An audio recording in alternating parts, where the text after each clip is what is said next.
Welcome to Above Par. I'm your host, Kathy Hartwood. I show you how to take more of your talent to the golf course without practicing harder, taking more lessons, or buying new equipment. I show you how to end the frustration of underperforming so you can start playing to your potential. This is where you are going to learn how to think above par so you can play below par. Let's get to it. Hello, my golf friend. Welcome back to Above Par. Super happy you're here. I'm super happy to be here and sharing some information with you about how to manage your mind around the game of golf, how to think above par to play below par, whatever your par is. So I'm super happy that you're here. And I wanted to talk today about being empathetic. So if you're not an empathetic person, I guess you can kind of go to the next podcast, but actually, I don't think you should do that. I think this will be helpful to understand other people on the golf course. And I'm sure you know empathetic people. But I wanted to talk about empathetic golfers. There are empathetic people and there's empathetic golfers. And basically, if you're empathetic, you're empathetic. It's not like you're just going to be empathetic on the golf course or off the golf course. How you do one thing, you do everything. So if you're empathetic, you're empathetic. So let me just give you a definition of what it means. And I'm going to talk about how it impacts your golf game. And what are some things that you can do to help you really maybe feel like you have a little bit more control when you're out there playing. Okay, so the term empathy is used to describe a wide range of experiences.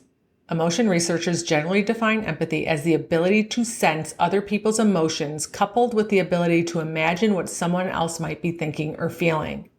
So one of the best examples I can think of this off the golf course is, let's say you were in a room and someone came to your house. Let's say you're at your house, right?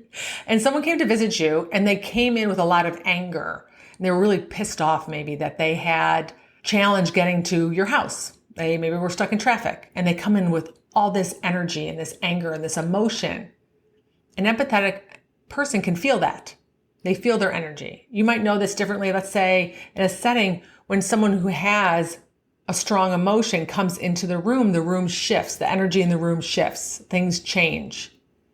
This is the best way to describe it off the golf course.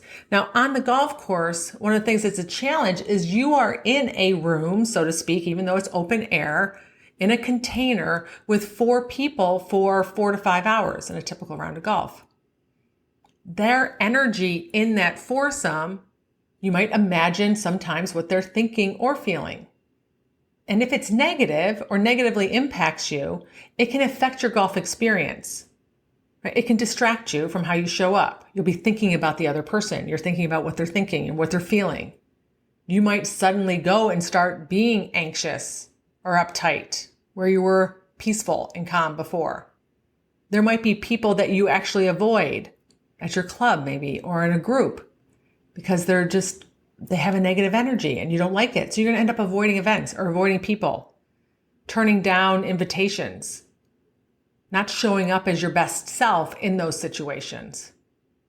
Or you could be at the effect of people in the group. So let's say someone's playing in your group and you're fine, everything's going well, and they can't hold their stuff together and they blow a gasket on the 14th hole and it rattles you because you feel that, and then you don't play very well coming in and you're distracted and you're thrown off your game.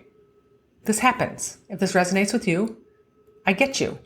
I consider myself an empathetic person, and I've done some things to really help me on the golf course to manage when there's people who come into the group with an energy that doesn't resonate with me. This is the way I like to think about it. Energy is a vibration, but take away the person and take away who it is. If it's a friend, it's a family, it's a stranger, it doesn't matter. They're a blob of energy, like a dust bunny, right? And you're a blob of energy and you're a dust bunny. And let's say their blob of energy is strong and maybe negative. And what happens is your dust bunny, your little bunny, will absorb that energy. You will take it in. You will feel it. And now it impacts you. And now you're carrying that with you. And now you got to deal with it.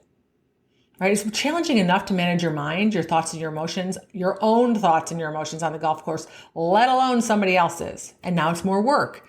It can be exhausting and overwhelming, and you don't know what to do with it because you feel like you're at the effect of this other person. The same can happen if that energy is sad and you're feeling sorry for the person and it's distracting and you're wanting to take their energy and you feel it. because you want to help them. Right, so those are two situations that's really important to pay attention to. One is where you don't want it, but you can't seem to stop it. And the other one is where you want to help and you do feel it and you're doing it voluntarily. They both are going to negatively impact your golf game. Now, sometimes it could positively impact your golf game. Let's say someone was super calm and you're like, I want that, right? You might want to absorb some of that and feel that and they calm you down. That's useful. That's a positive. Or somebody's confident, right? We can feel the energy of somebody who's confident. They walk different. They talk different, right? You might want to absorb that and feel that. But this is the thing. I want you to think about it. If you are an empathetic person, that it is a super gift. It is not a curse.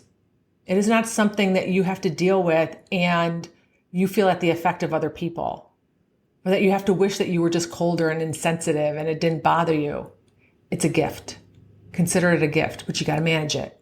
It's worth being curious about the emotions on the golf course that impact you the most from other people. So maybe if someone throws a club and it negatively impacts you, or they lose their mind and you don't like that, you feel rattled, or maybe someone's anxious and you can feel that and it rattles you, or maybe someone's just mean-spirited. Like, I would get curious on which emotions you don't want anything to do with, or that you're more sensitive to, and which ones you might want to absorb or take advantage of, so to speak, because they might help you from moving from nervous or anxious or pressure to being in a more calm state. This is why it's a gift.